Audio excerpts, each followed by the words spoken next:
You know, I may just be a little puppet, but if I were you, I would cooperate with the authorities, wear a mask, and not question cancel culture. Black Lives Matter. The opinions expressed by the Reverend are his own and are in no way reflective of friends, fiends, opponents, supporters, detractors, sponsors, certainly not employers, or any living being walking the face of the planet right now. The truth will set you free, but first it's going to piss you off. Welcome to the Sunday sermon, boys and girls. Now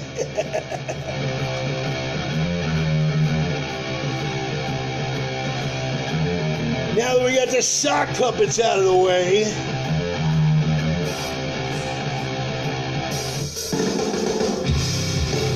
welcome to the Sunday sermon, ladies and gentlemen. I'm going to get this production screen up and running. We're going to see who jumped in early. Little Red Desert to kick it off, as always. Hope you guys enjoyed that. Aaron on board. Emmy, good Lord, we got a lot of folks just right out of the starting gate, man. Give you an extra hour to establish it. Chris, what the fuck am I? Chris, I will explain everything in due time. This was going to piss some people off. Probably going to get reported for who knows what, and I just don't fucking care anymore. I don't, man. Jeff Truitt on board. Joel Allen Jackson. We got Aaron. We got Dennis. All live splatter, indeed. We'll be going over that as well. Oh, yes. Tune in, bro. Tune in, turn on, and fuck shit up. My update on the Timothy Leary take on things. Hopefully you guys will stick around. Freedom of speech, better believe it, above and beyond anything.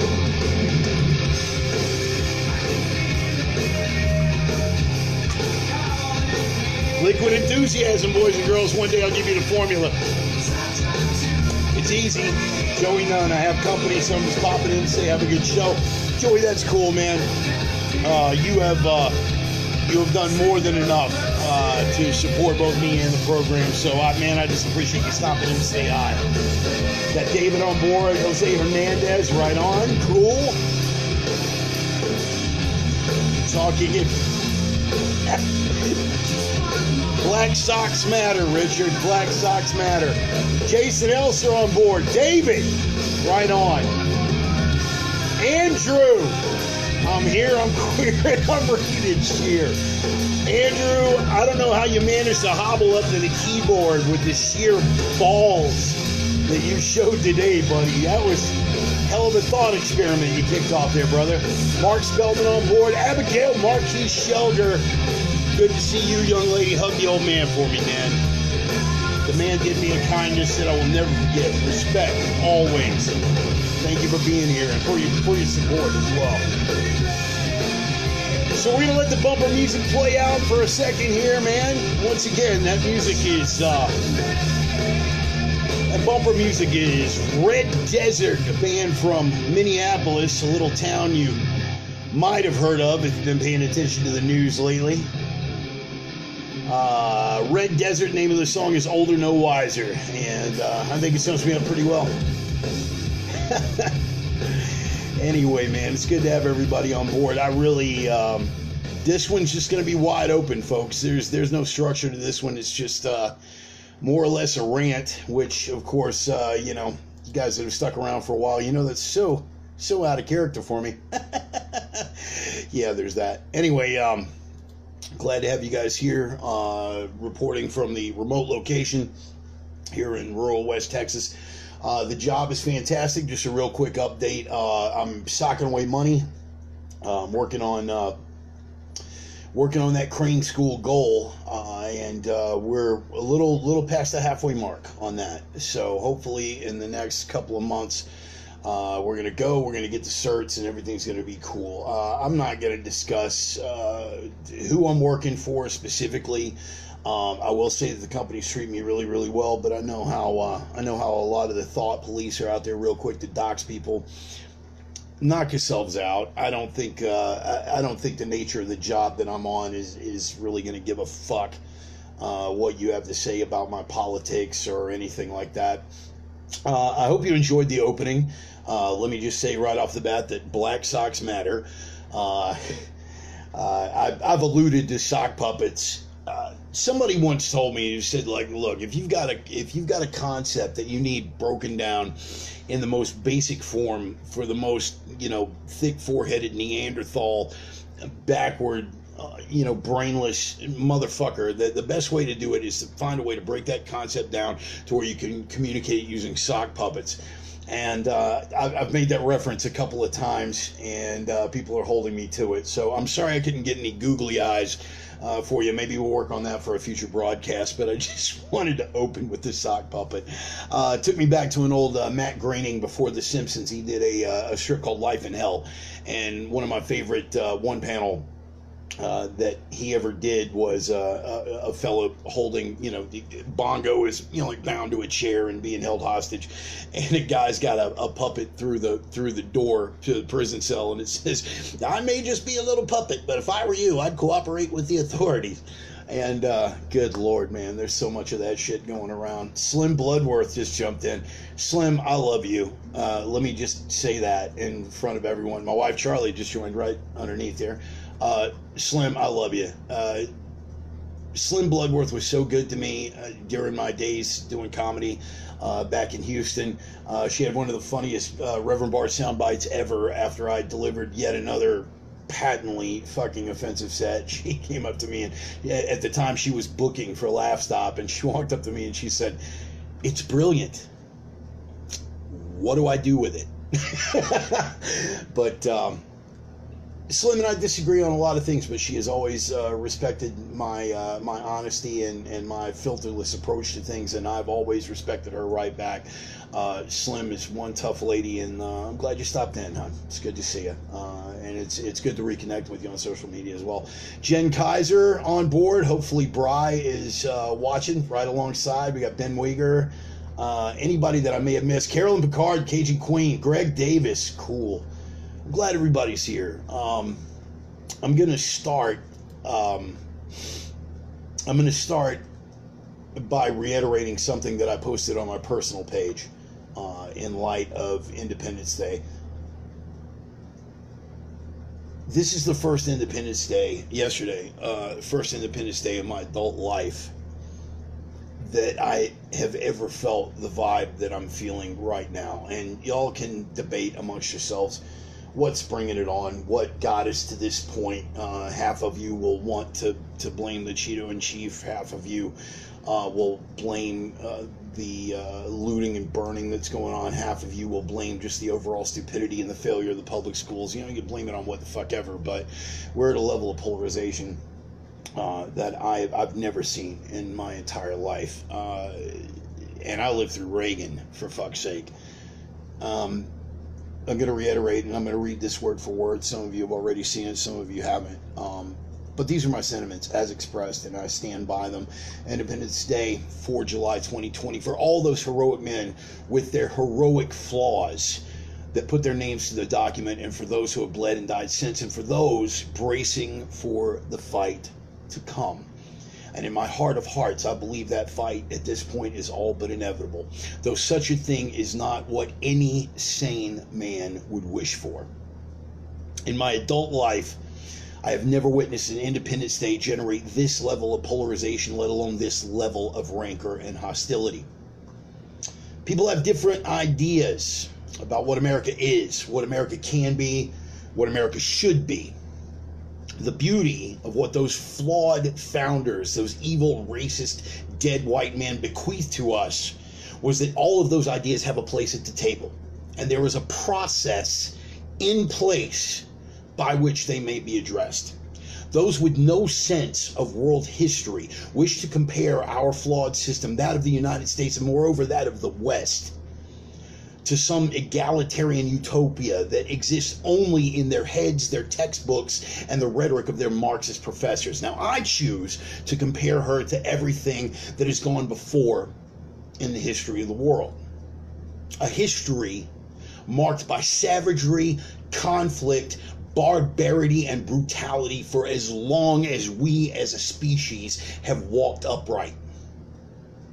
And in that history, for all her flaws, and they are many, Western civilization is the light. And America, among all the nations of the West, had shown the brightest. She saved her mother Europe from herself twice in just the last century. Remember the German with the funny mustache?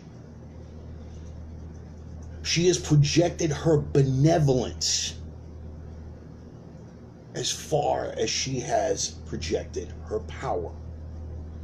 Despite egregious overreaches and acts of naked aggression with the wrong people at the helm of our ship of state, our balance, on balance, our nation has been a force for good worldwide, on a level out of all proportion to her relative youth compared to the nations she is constantly asked to save. In a savage, brutal world, she is the least savage and the most metered and measured in her brutality. She is, as you've heard me describe her before, the healthiest patient on the cancer ward. I recognize her flaws. I am acutely aware of the delicate balance that we maintain, how precious and fragile our freedoms are, and have been outspoken in opposition to every overreach from either political team that threatened to snatch them away. Always in the interest of some vague greater good, always with temporary measures that only apply to this state of emergency and only until the crisis passes. Voices in our government that undermine our nation and her liberties on high, eroding them from within. But the loudest voices advocating for her undoing now come not from the government itself, but from an extremely small, extremely vocal, and extremely violent group of petulant children and predatory miscreants, egged on by unscrupulous manipulators of public perception, enabled by public servants with malicious ambitions, fighting some vague idea of oppression or fascism that exists only in their heads, and whose solution is to impose a very real tyranny to suppress and destroy all those with whom they find imagined moral failings for having the audacity to refuse to accept their doctrine. I freely and eagerly acknowledge the areas where a great nation has room to be even greater. I eagerly advocate for those improvements. I will stand proudly side by side with even those who I vehemently disagree for their right to peaceably assemble and to petition their government for redress of grievances. It's another one of those ideas that were given to us by those evil, racist, dead white men whose statues you're currently fucking tearing down. But to those miscreants and those savages seeking to destroy what they do not even understand, what they are incapable of even getting their heads around, based on a doctrine they never paused to reflect on, or just an entitled desire to watch it all burn down because their own choices have ensured that prosperity has escaped them, and further, with no provision for what they intend to replace it with once that system has been destroyed. To those people, for my country, for all her flaws, and they are many, if you are waiting for me to apologize for the light that this nation has brought to the world, a light that she preserves in a world that to this day is overwhelmingly crawling with brutality and darkness, if you are waiting for that apology, I hope you fucking packed a lunch. And if you are waiting for me to kneel under any premise, to prostrate myself before a vengeful, violent mob for either myself or my country, or to stand aside and cheer as you destroy all that is right with this nation out of spite, ignorance and some imagined sense of vengeance over what you think is wrong, I hope you came ready for a fight. So happy birthday to my nation. May she have the strength that she always has to survive this current onslaught, and when her survival is ensured, may her people come together and reflect, evolve, and live up to the promise of her highest ideals, as they always have, bequeathed to us by those evil, racist, dead white men in a hall in Philadelphia 244 years ago. May the blessings of the All-Father be ever upon her, and may she remain the light among the darkness. I am the Reverend, and that is the gospel. So that's how we're opening today, coming out of the starting gate. That's what we have to offer for those of you that missed it. Slade, Mike, Nick, Jonathan Jones, my brother, good to see you, man. I'm glad you guys made it. I wanted to open with that because some of you didn't get a chance to see that, first of all, on my personal page. Some of you who are just friends here, I wanted you guys to get a chance to see that. And even though I know most of you, when you look at my posts, you read the shit in my voice anyway, I wanted you to get it in my voice with my inflections and all those gesticulations to be able to get the full experience of how I wanted that rant articulated.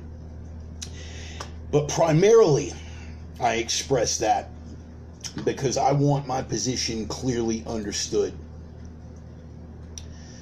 I will say this for the record. I am not, in my heart of hearts, while I understand the sentiment, in my heart of hearts, I do not align myself with the ideology of love it or leave it, because that doesn't work for my personal moral code, and primarily because I don't feel like that's what the founders intended either. I believe that what they intended, and again, your mileage may vary, I'm not your fucking guru. Fact check and hold your own opinions, and always check behind me on anything that I'm expressing to you. All right? But in my heart of hearts, I don't believe that the founders ordained this great nation on the principle of love it or leave it. I believe that their thought was love it or change it. And they gave us the greatest system in the history of civilized man, put in place, ordained, with a process in place to do exactly that. Love it or change it.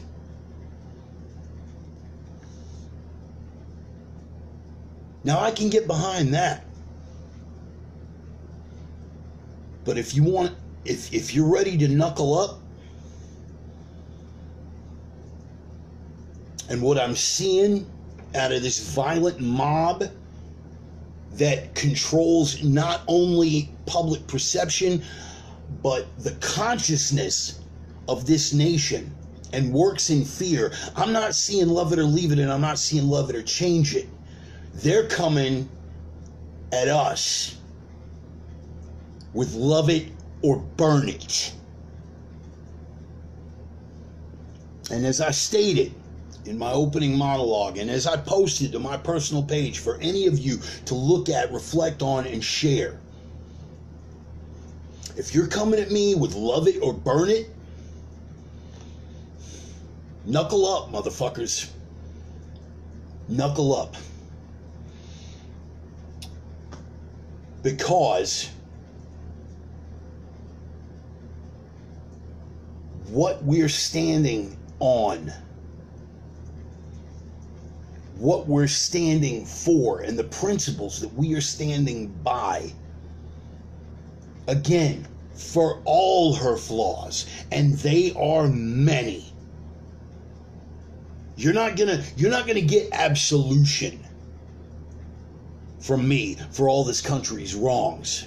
You're not gonna hear me preaching that we have done no wrong, you're not going to hear that come from me.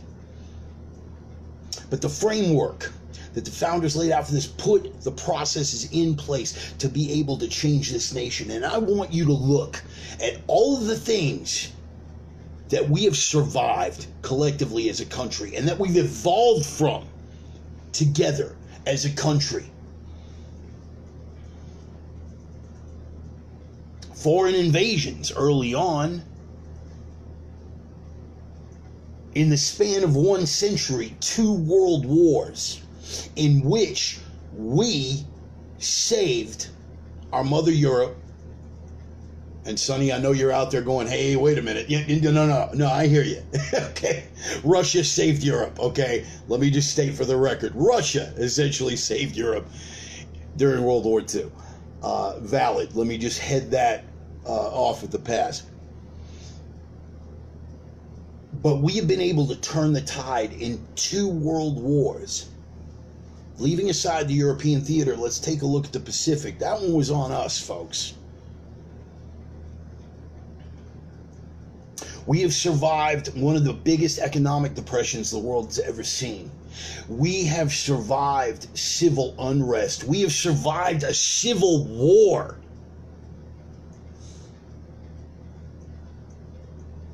And there are people out there that are looking at the system that we have created step by step, carved out of fucking stone of history, inch by inch, with every precious evolution. And we have reached this, a rising tide that, for all her flaws, and they are many, let me keep reiterating, lest you think I've forgotten, we have created a rising historical tide that has universally lifted all boats, even the ones that are currently telling us to bring it down. And your solution, you Antifa maggots, is to burn it all to the ground with no provision for what you're going to replace it with, besides what's been spoon-fed to you by your Marxist indoctrinators, professors at your universities, largely paid for by the tax dollars, enabled by the very system you seek to fucking destroy. You have nothing. You represent nothing. You are nothing. You bring nothing to the table. All you want to do is tear down what has gone before.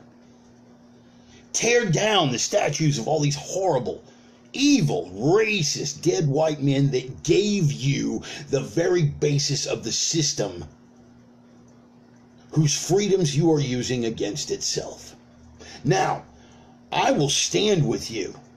I will stand beside you for your right to peaceably assemble and petition the government for a redress of grievances. What I will not stand by idly and allow you to do,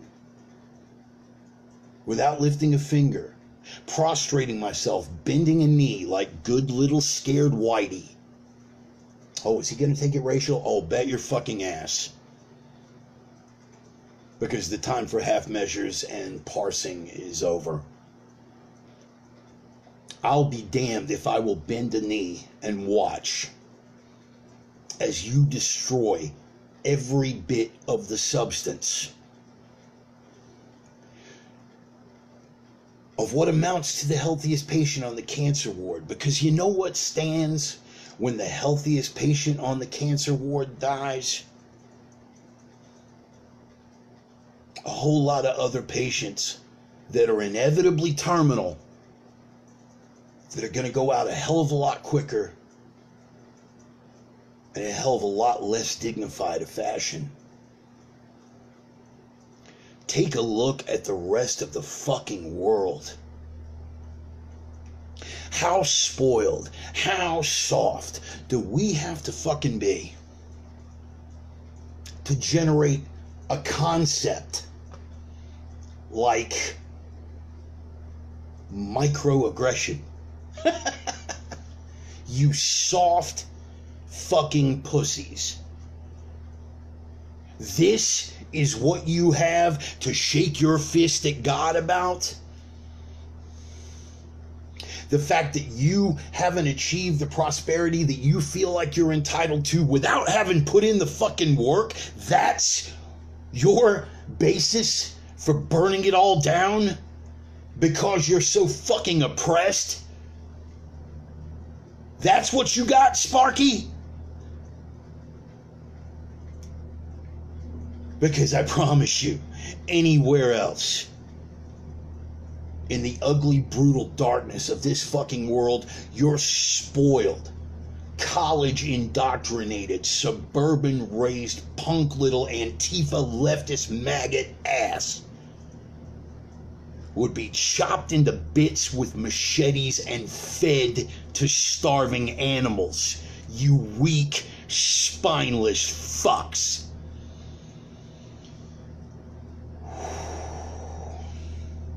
We're going to bring it in.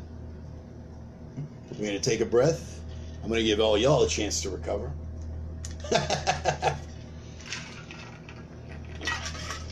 Yeah, Jeff, I see the sentiment. Jeff Truitt on board. Jeff Truitt is a cuddly fella, but he's a very dangerous man. And he's seen trigger time on multiple continents.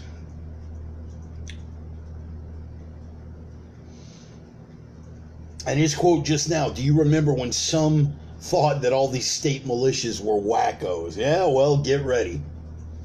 True fucking story. Because for all the wailing and moaning and clutching of pearls and gnashing of fucking teeth, this oppression that we keep hearing about exists only in your own fucking heads. This fascism that we keep hearing about is coming from your side, Sparky. For all your pomp and circumstance about that orange, inarticulate buffoon presiding in the Oval Office right now, for all your rhetoric about him being literally Hitler, there's only one group of folks that I see out there acting like actual fucking brown shirts. Not that you have taken the time to read a history book. Well, we got some more ugly history we're going to be jumping into here in just a minute. Pull the pin and drop the spoon. It's time to watch Antifa go boom. Ooh, careful. That's violent right-wing extremist rhetoric, Monty. Somebody might dox you. And this is the thing with that side. This oppression that they see over what? What have they taken away from you? Let's get into the most egregious examples of hypocrisy right off the top of my head. You had a couple of bakeries that wouldn't bake cakes for gay weddings. That's oppression? Is it shitty? Yeah. But there were 12 bakeries down the street that would be more than happy to fucking take your money. It's not about that, though, is it? This imagined sense of fucking perception because you still get your cake, but you didn't have your first choice of fucking baker. That's oppression to you? That's what makes America a fascist, oppressive nation. Again, that light in the darkness. That's a shitty person doing a shitty thing. But to extrapolate that to it making it a racist, oppressive, fucking fascist nation, are you out of your fucking mind? A light in the darkness of the rest of the world where, as a matter of state policy, they fucking behead you. But not getting your first choice of wedding cake. That's fucking oppression. How soft have we become?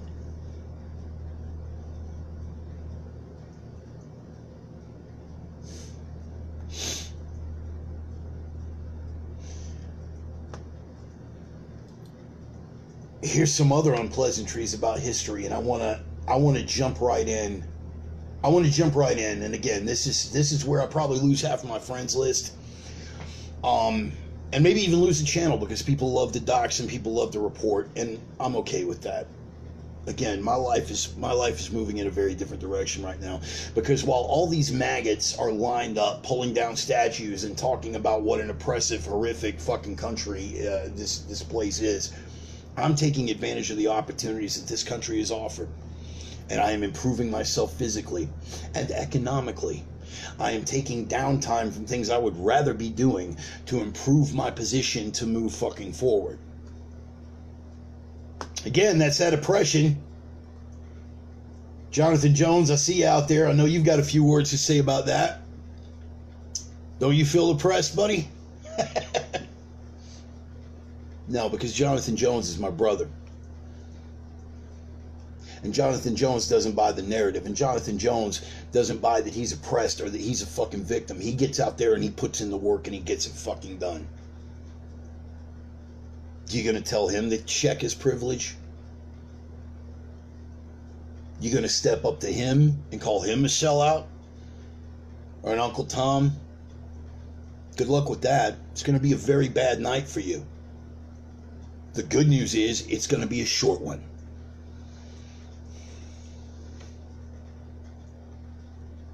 This isn't about race. This isn't about class. This isn't about any of the fucking things that we've been sold to fucking divide us. And I'm about to say some very divisive things. But this is a Marxist, leftist, extremist, deliberate, coordinated attempt to bring down the soul of this nation. And I say that without a shred of fucking hyperbole, and I'm not jumping on any fucking bandwagons. And this isn't about teams. I spent 8 years raging against the post 9/11 environment created by the George W. Bush junta. The surveillance state, the Patriot Act, all of those things that they gave us. I raged against that because it was eroding the soul of our liberties and our nation. It was putting people on the spot, and it was a rough historical equivalent to a Stalinist purge, just coming from an allegedly right-wing side of the equation at that time. I raged against that. And some of the same people who stood side by side with me raging against that, the minute his successor came on board and essentially just marked off and put check marks on and expanded every one of those policies set by quietly, and now want to turn and flip the fuck out because we have an inarticulate buffoon in the White House who's doing, wait for it, none of the things that you've assigned to him. The man is an inarticulate buffoon. He is not Hitler. He is not the Antichrist. And yet, you create these phantoms of oppression out of nowhere. I hear a lot about white supremacists. First of all, let me just address this. Again, because one of the things I want to touch on here is playing word games and gaslighting. Colin Kaepernick, I have supported his right and continue to support his right to protest the way that he's been doing. And even further, it's called principle. I 100% disagree with his narrative. I think the entire narrative, which I'm about to shoot down a little bit further, about systematic police oppression and officer keep darky down out hunting down and killing unarmed black men, that entire narrative is horseshit. Statistically, demonstrably, provably horseshit. But on principle, I defend his right to get out there and make his case. I will continue to stand for him to have that right to get out there and make his case. But again, this is where we get into the word games.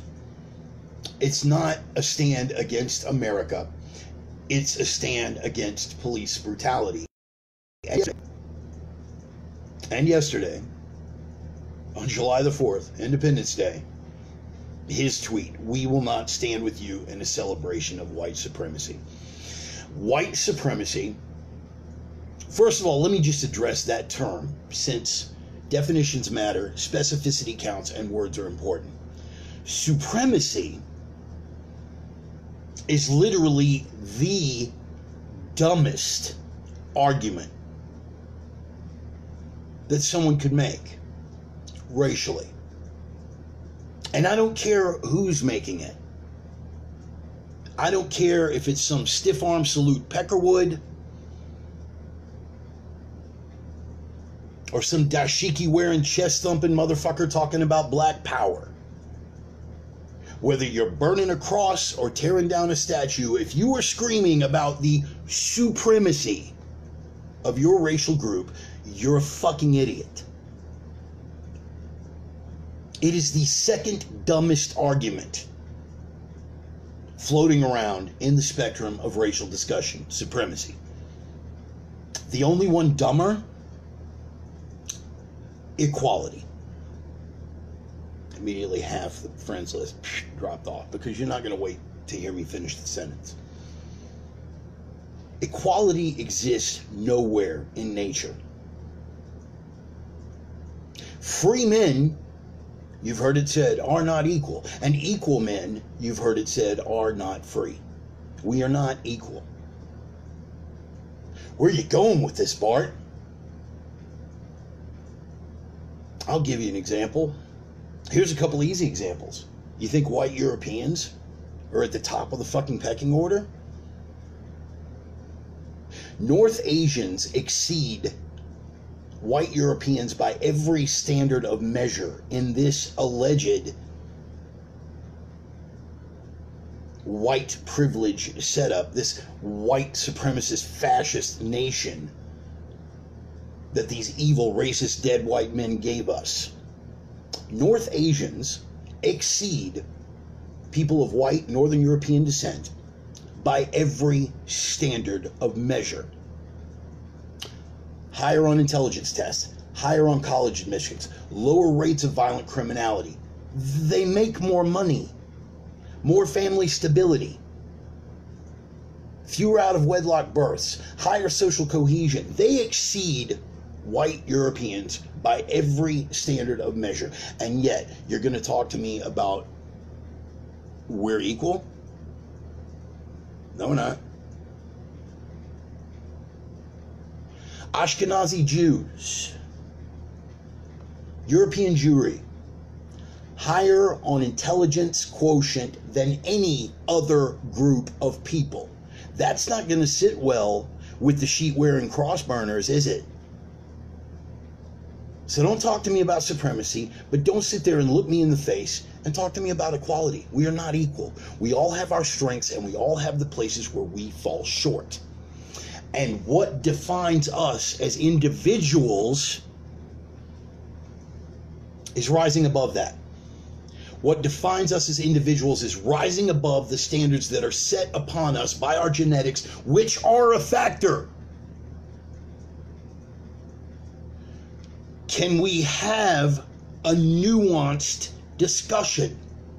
No, we can't. Not in this country.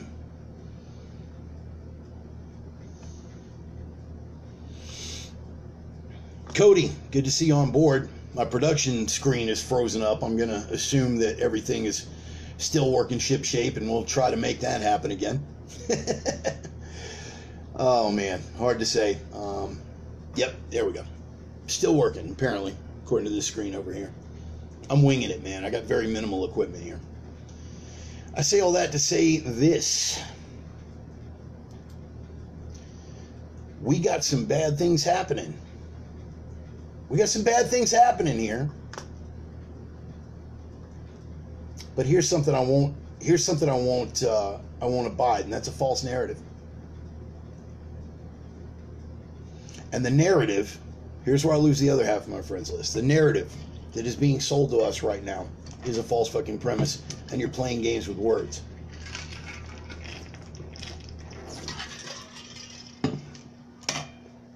Here's a word game. Antifa. Here's a word game. We're anti-fascist. It's right there in the name. Oh, how politically convenient. So if anyone disagrees with you on any level, even as a matter of degrees, they are somehow, by default, fascist. This is a gaslighting word game. Feeding into a Kafka trap. Are you familiar with Kafka trapping? Let me fucking enlighten you. For those of you who might not be familiar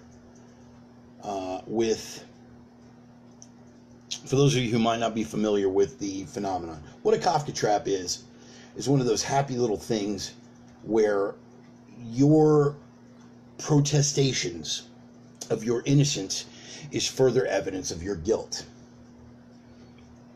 Antifa and Black Lives Matter are notorious for this. Their very names are a word game. It's an attempt at gaslighting, pushing into the Kafka trap. Here's the way it works.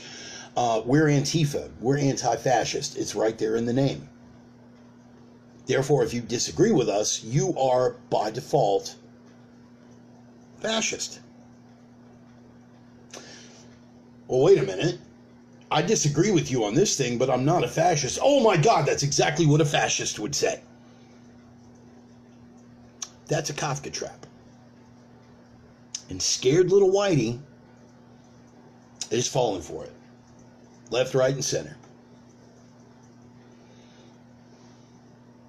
Largely because scared little Whitey has lost their soul. But that's a discussion. That's a discussion for another Sunday, maybe. But it's word games leading into Kafka traps. That's how the current dialogue is being constructed. And it's being enabled by those people that work with the mainstream media. They are feeding right into the narrative. Antifa, we are anti-fascist.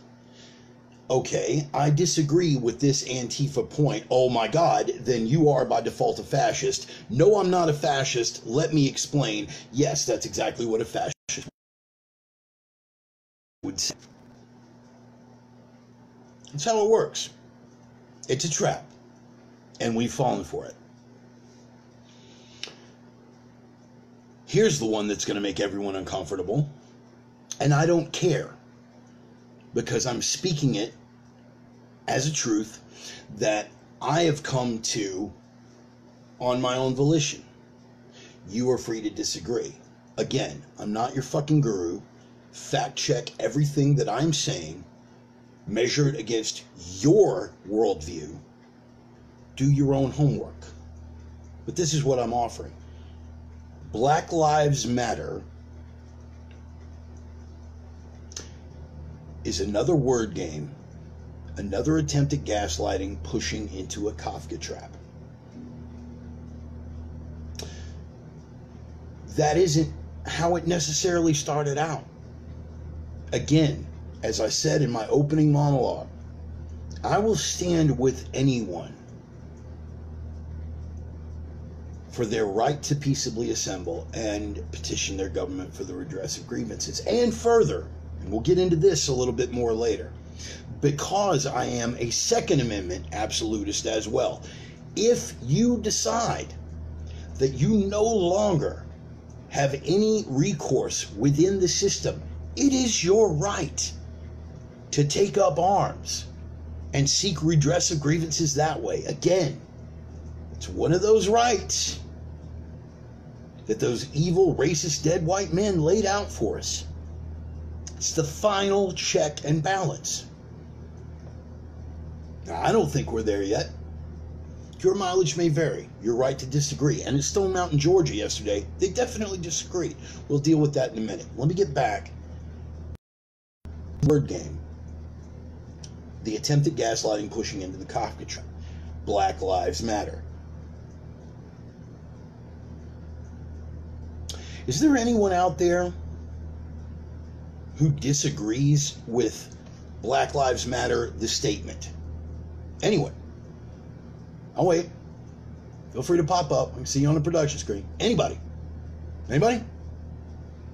Nobody? Right.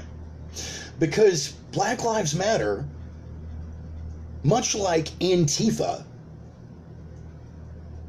is the default fucking setting. Isn't it?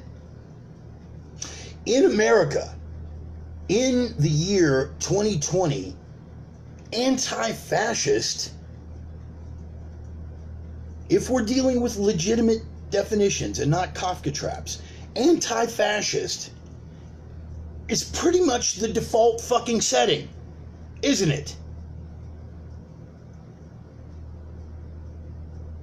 Who do you know, even among the most vile of the stiff-arm salute, sheet-wearing, cross-burning crowd, that actually advocates for true fascism these days? Even Klansmen are dyed-in-the-wool fucking capitalists. Who the fuck doesn't have anti-fascist as their default setting? Moving forward, who the fuck doesn't have... Okay. Good retort, Dennis. I'm gonna leave that. Fucking broke my concentration, you fuck. Thank you, Jeff. That's exactly where I'm going. Who on the planet, who in America, in the year 2020, thinks that black lives do not matter? The sentiment of Black Lives Matter is pretty much fucking universal. It's the default fucking setting.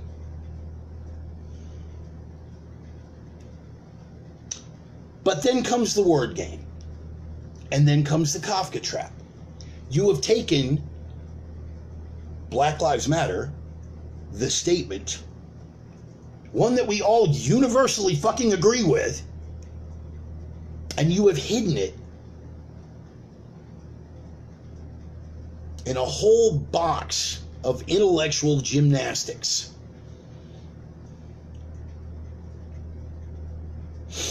You've hidden it inside a nest of Marxist ideology. You've hidden it inside a written, spoken agenda that has nothing to do with police violence, that has nothing to do with equality, and has nothing to do with balancing everything out. That nest that you've hidden it in,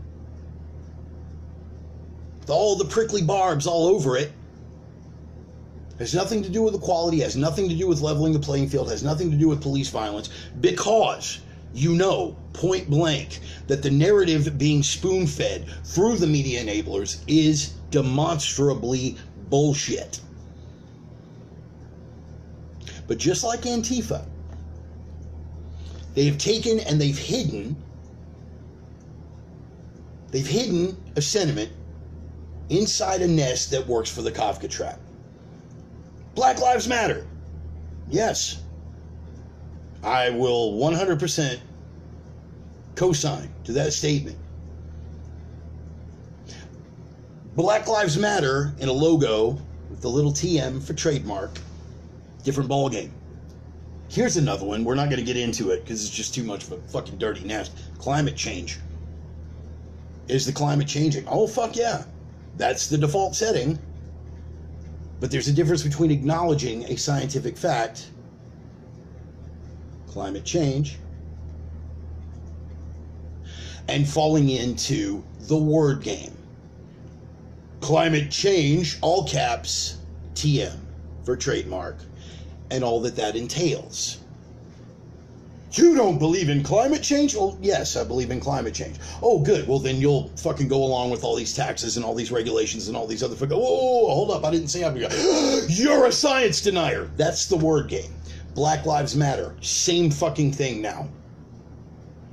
well, what we want to do is we want to get all these demands met, and if we don't, we could burn it down. And we might mean that figuratively, or we might mean that literally. And in the meantime, we're going to tear these statues down because they're pressure. Hey, wait a minute. Whoa, whoa, whoa. I didn't sign on for that. You don't think Black Lives Matter? You see the game.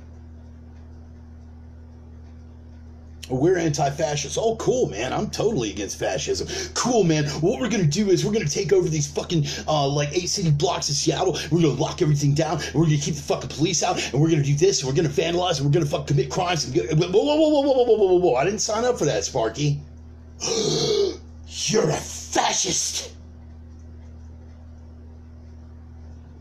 Word games. And when you deny, you fall immediately into the Kafka trap.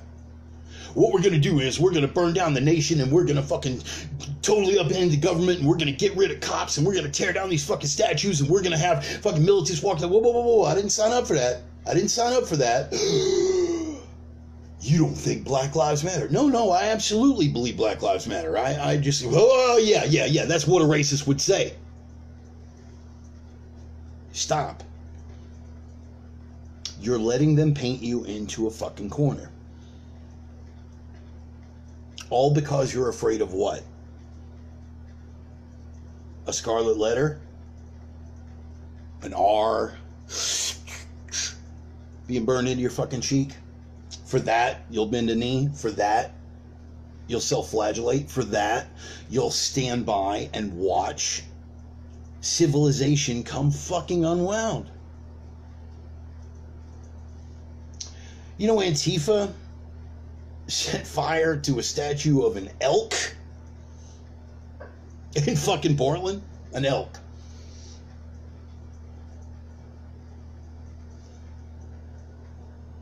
Northwest game animals are racist. This isn't about the Confederacy.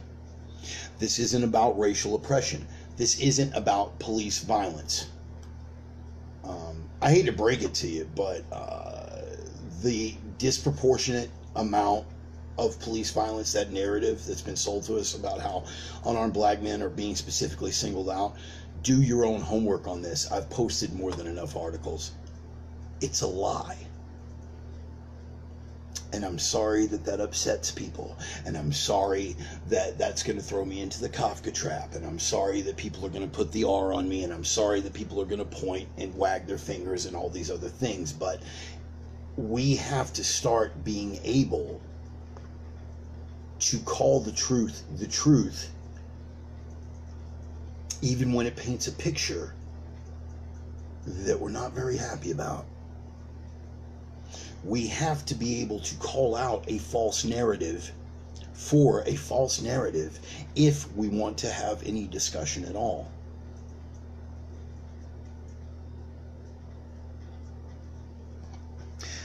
But one side doesn't want discussion. One side, they don't want your loyalty. They want your fealty. Love it or change it. But they're about love it or burn it. And there is no love.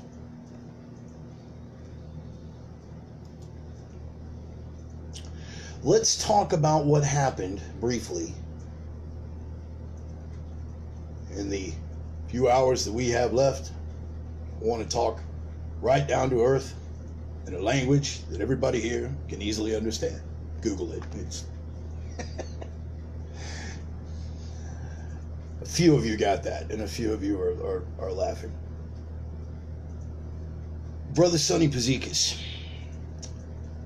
always good to have him on board. And when I say brother, I mean that in every sense of the word, minus the genetic component. But he is a like mind, and he is a kindred spirit, and I love him like my own flesh and blood. I stand behind him. I stand beside him. If you fucking come for him, I'll put my crippled ass in front of him. I'll take a bullet for Sonny. And I 100% co-sign on what he said about Stone Mountain yesterday. We need to address this because it ties in everything that we're talking about. We're talking about things that we've covered already in this sermon. The difference between recognizing the flaws of our country and wanting to burn it all down. We've covered that. Word games. Kafka traps. We've covered that. And we're moving into being able to speak the truth even when that unpleasant narrative may make people feel bad. You guys paying attention to what happened to Stone Mountain yesterday? The people who have been watching and the people who are even vaguely aware of my racial politics and the people who want to put their assignations on me with regard to what they think my politics or my racial politics are would think that I would be raging against what happened at Stone Mountain yesterday. And I posted, and I support the actions of the demonstrators at Stone Mountain, Georgia yesterday, absolutely and without equivocation. Wait a minute, Bart, that sounds a little weird. Aren't you unapologetically pro-white? Yeah. But above being unapologetically pro-white, I am unapologetically principled. And when I say that I am an absolutist with regard to the First Amendment and the Second Amendment, I mean that. Words mean things. When I say absolutist, I mean absolutist. You think that means you got the right, you'll fire in a crowded theater? First of all, look up the history of that decision. That sentiment was used to shut down anti-war protesters, so it's probably a bad example. But since you asked me the question, so glad you asked. You mean that gives people the right to yell fire in a crowded theater? Yeah, I believe that it does. I also believe that it gives everyone else the right to beat your ass into a bloody fucking pulp once they figure out there's not a fire. See? Self-regulating. I'm an absolutist about the First Amendment. I'm an absolutist about the Second Amendment. And being an absolutist for the First and the Second Amendment, and being a man of principle, or at least trying my best to be, I am compelled, for reasons of intellectual honesty and ideological consistency, to stand with those protesters. They showed up en masse, armed to the teeth, as is their right to be, and vocally thumping their chests about where they were going with this whole thing, as is their right. I support their right in the same way that I support people's right to burn a flag. Why would I want to shut down that dialogue? The left, the Antifa maggots, the BLM folks, anybody who opposes their ideology, they don't want to have the debate. They want to shut it down. They want to act as if it does not exist. I don't feel that way. I want you.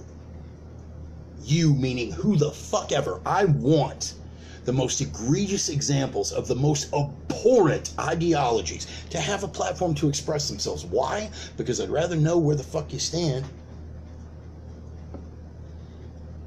Because that avoids the word games. Remember the word games we talked about earlier? Once you've put it out there, we can't hem and haw and say what I say is this and what I mean is that. There's no room for the hemming and hawing. There's no reason, there's no method behind the scared whitey crawfish method. As long as you have the freedom of speech and be able to put it out there. So what did they put out there? They put out there that we are fucking done. Okay, I get it. Historically, I get it.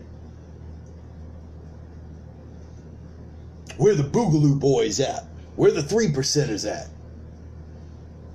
Oh, we're there. Believe it. We show up at other demonstrations. And a lot of us would proudly stand with you in your right to express the sentiments that you're expressing. A few people went beyond that. The harassment of the people in the vehicles, over the line, I think.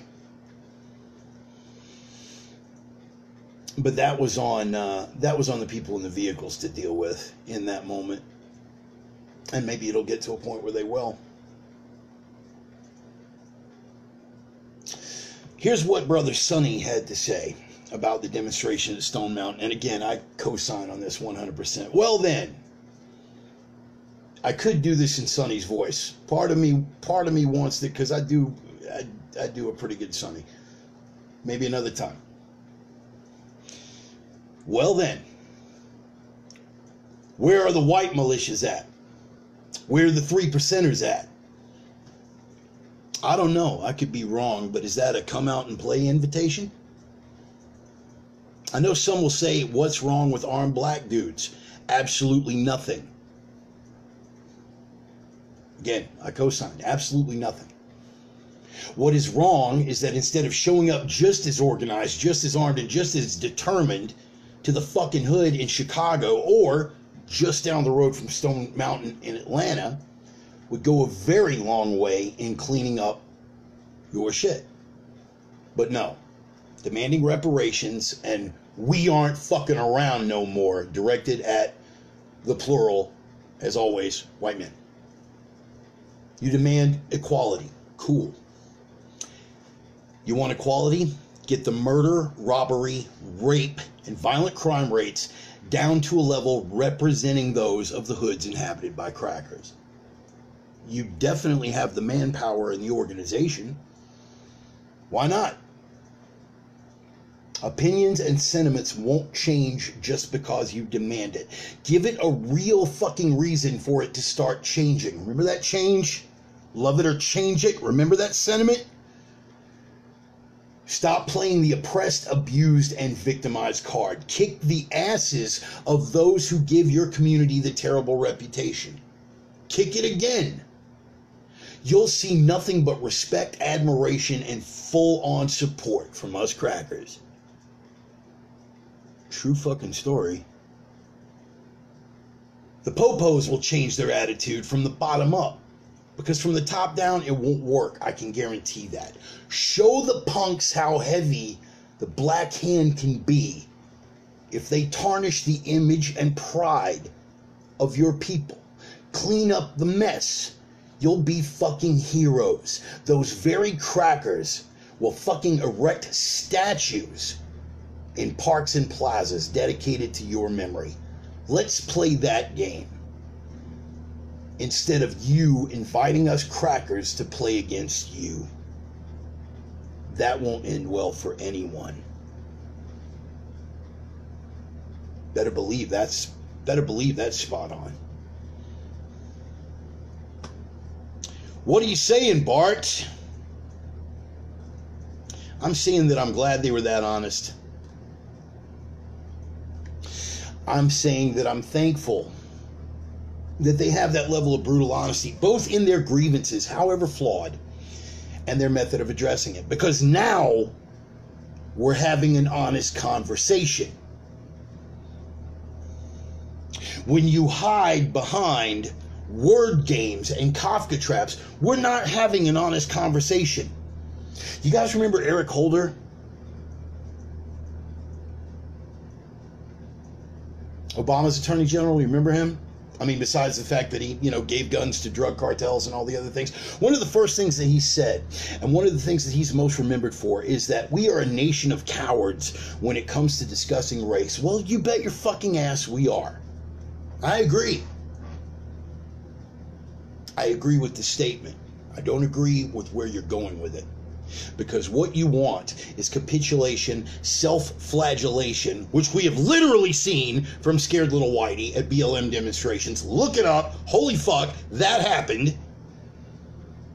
What you want is capitulation, bended knees, and apologies. And those days, my friend, are over. Sorry. But here's where I'll meet you halfway. I'll stand for your right to have that honest discussion, because now we're having an honest discussion.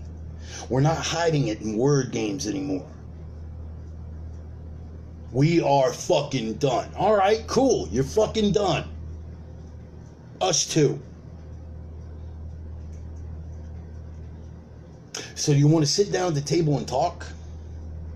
You want to know what I think Brother Malcolm would have had to say about that? You're not allowed to talk about Brother Malcolm. You're not allowed to talk about that. That's your privilege talking. You need to check yourself. See those imaginary voices in my head? They fuck with me like that all the time. You know what I think Brother Malcolm would have said? I think I know what Brother Malcolm did have to say about it, about cleaning up your own backyard before you go knocking on your neighbor's door. And if you can put together a force like that, armed, mobilized, organized, focused, to come out and make threats based on a false fucking narrative about all these dread white supremacists around you, then you can damn well turn that same motivating power to work in cleaning up your own backyard.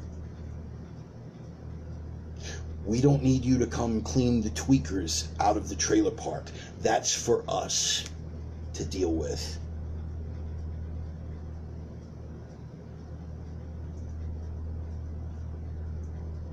But this false phantom of mobilized white supremacists, particularly law enforcement, that are coming to get you, let's just throw out Occam's razor for a minute.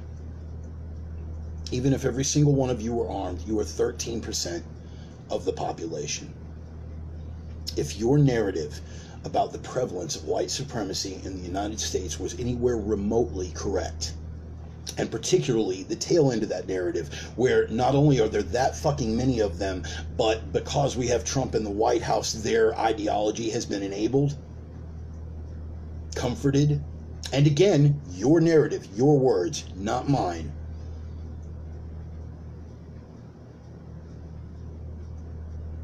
Not only do we have Trump enabling us for the White House, but we have the police on our side too. If those three things are correct, and our numbers are what you say they are, how short of a fight do you think that's going to be?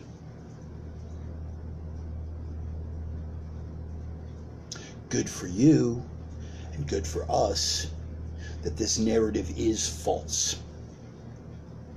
Good for you, good for us, that we still have the ability to sit down and have this discussion, because what Sonny says is absolutely correct. The people on either side of this equation,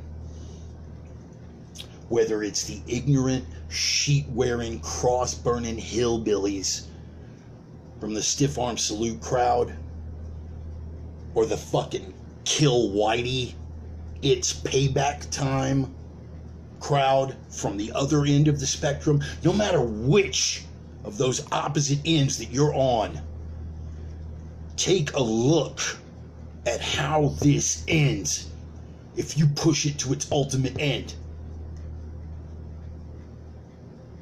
Rhodesia might ring a bell.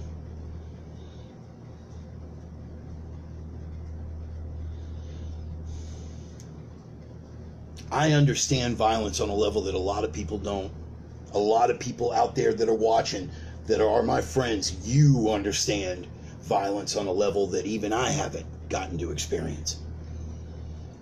And what I'm begging all of us to do right now is to stop with the word games, stop with the Kafka traps, stop with all of it. We finally gotten to a point where people are legitimately saying what they want, what they represent. Now we're having an honest discussion.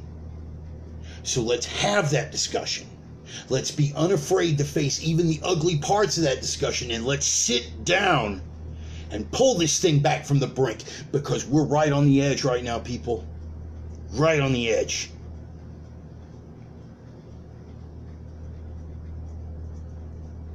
No sane person wants it to go over the edge.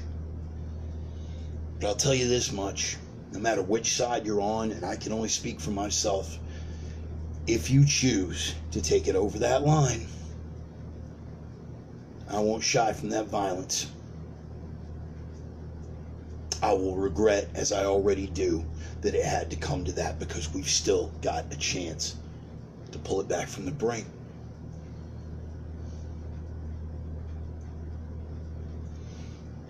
I am down for a discussion and a debate. I am down for a fight. Just let me know which one we're going to have, so I'm appropriately dressed when I show up. I am the Reverend. That is the gospel. Fact check every goddamn thing that I had to say about this. If there's anything out of this that helped you out in any way, spread the word. I'll pass around the digital collection plate. I'm on PayPal, Venmo, all that stuff. You can throw me some coin if you feel like it. But even if you don't, spread the word. Think about what I had to say. Take a look at any of the facts that I've offered you, and I want you to fact check any of those things that I presented. I'm not your fucking guru. I'm offering you the truth as I see it, and I will not bullshit you, and I will not half-ass coming at you with the truth as I see fit, but I want you to exercise this.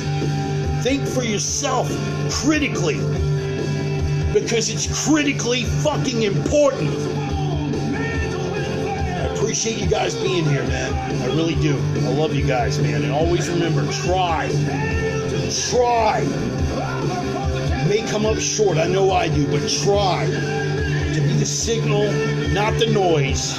Try to be the light in the darkness. Try to be that strength in a time of weakness. I am the Reverend. That is the gospel.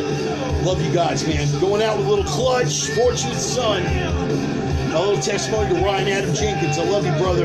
Appreciate the opportunity. I'll see you guys next Sunday. Or maybe we won't.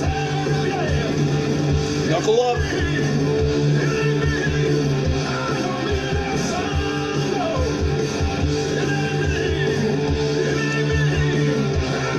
Appreciate you guys being here, man. Thank you. Sit back, take a deep breath. The mission continues, boys and girls. I remain of the opinion that we will get through this together. But if not, some of us will get through it. Hopefully I'll see you on the other side. Love you guys, man. Thanks again for the support. I'm out. Reverend Bart. See you next Sunday.